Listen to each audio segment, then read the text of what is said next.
It takes years, lots and lots of training to be able to accomplish what we're going to talk about today. And that is simultaneously defending and attacking. Let's jump straight into this because this is something which will put you at that next level skill. When we think about beginner progression in striking sports, very often it is strictly offense at the beginning. You start, you learn how to punch. You develop the ability to actually be a good offensive fighter, or at least a somewhat okay offensive fighter. I guess that's more realistic.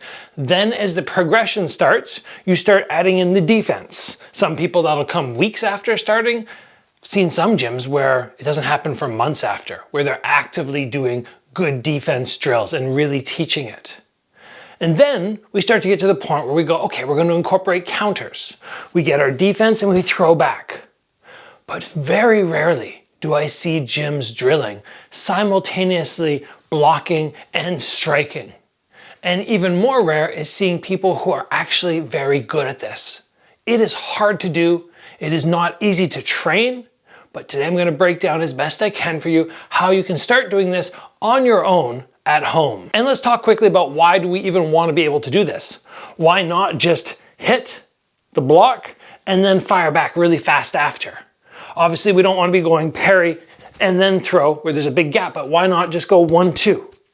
Well, there's a chance that when you block and then their second punch is coming, that you're already coming with your shot. So the two, their second shot and your first one are going to be about the same time.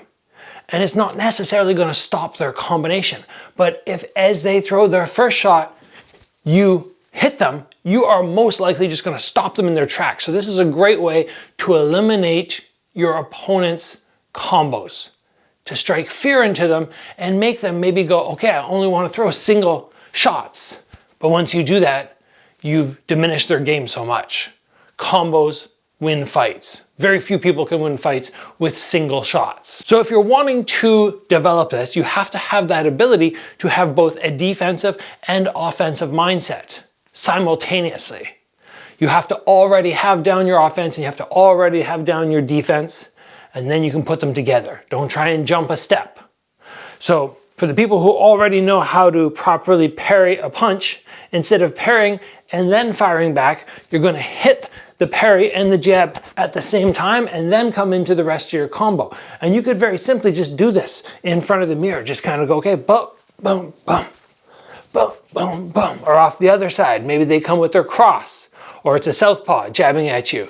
You parry and you hit at the same time. Now, of course, when we do this, we're not going to develop the same power as just putting in the jab, because we are doing something as well. And it's going to draw away a little bit from the power, but that's okay.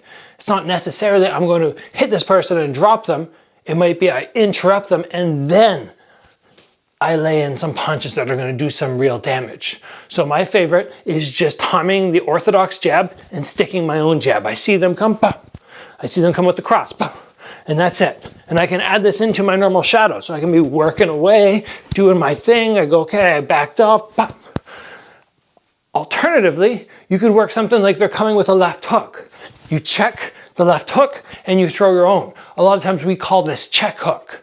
The same thing that Floyd Mayweather did to Ricky Hatton. Somebody attacks you, they're coming forward, we block on this side and bam, we step off and we cut that angle. So if they're being overly aggressive, they go right through. But you could just do it here as well. You could just be okay, block, block, and you're not going, okay, maybe they'll throw at me. You're actually going, this is going to hit me. On this side, I'm taking impact.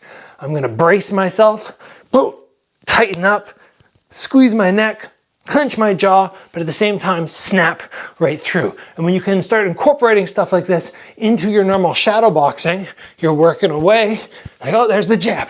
Ooh, there's the cross. Back to my combo, there's the hook. That is fantastic. It is so good. Now, if we wanted to incorporate this into legs, how might we do it? Well, we imagine, okay, somebody comes at us and they throw a big round kick up at my body. I practice moving away from the impact zone. So if they're going to hit me here, just like when I'm catching a kick, I take a step. And as I take a step, I kick out their standing leg. If I go low, I usually will end up sweeping them. If I come up high, I just land for damage on the inside of that very tender thigh. So I just stand here, I'm like, okay, they're throwing, hit them at pretty much the same time, except you are no longer in that prime zone to absorb loads of impact. Once you take that step, you're kind of like, oh, I'm only taking 50% impact, but I can blast in my full impact shot. All this type of stuff, all this type of training is going to make you think offensively and defensively simultaneously, and if nothing else, even if you don't get this down for 6 months, a year, 5 years, guess what? It's going to make defense on its own or offense on its own seem so much easier. When you are trying to go, okay, parry, parry, boom, and work off that person's attack while attacking yourself, all of a sudden when you go, okay, I'm just going to strictly step in and work my own offense, easy. And if they're just throwing at me and I'm just doing this and I don't have to throw back at the same time, easy. So sometimes challenging yourself and then drawing back is a great way to go, yeah, that was hard. And this other stuff I thought before, which was pretty difficult, it seems a lot easier compared to what I was trying to do. So again, all you have to do is step in front of the mirror, do a couple of the parries, and then start timing it. Off the other side is fine. And you just work off that. That's a great starting point. 10 per side, 10 per side, and then start incorporating it into your shadow boxing. Or if you have somebody who's great on pads, have them incorporate it into your pad work. Say, okay, as you jab at me, I want you to have that other pad ready for the counter jab. Or as you hook at me, have the other hand ready for a hook. I hope you guys enjoyed this. I hope it's something that you're able to try and incorporate into your training and you see the benefits. But remember, it takes a long time, in my mind, to get really good at this, upwards of 5, 6, 7 years, maybe even a decade. I think that's realistic. This is for the more advanced people out there. I'll see you guys back here soon.